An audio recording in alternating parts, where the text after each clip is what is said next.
Juara bertahan, Johor Darul Tazim, JDT, dijangka tampil dengan corak permainan lebih ampuh malam ini apabila melayani kunjungan Penang FC dalam aksi suku akhir kedua Piala FA Malaysia di Stadium Sultan Ibrahim. Walaupun membawa bekalan kemenangan tipis 2-1 dari aksi pertama, Ketua Jurulatih JDT, Hisco Munoz, mengakui kedudukan itu masih belum selamat dan mahu anak buahnya mengekalkan intensiti serta momentum permainan sepanjang 90 minit.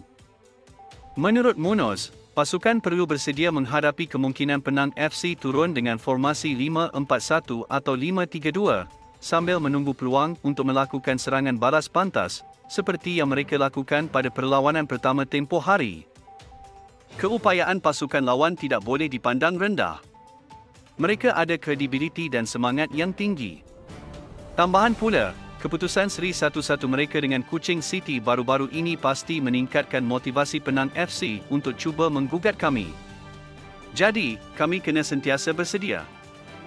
Pengendali dari Sepanyol itu turut menjelaskan bahawa penggiliran pemain tetap akan dilakukan bagi menghadapi jadual padat, namun beliau akan tetap menurunkan kesebelasan terbaik untuk memastikan tempat ke separuh akhir tidak tergugat.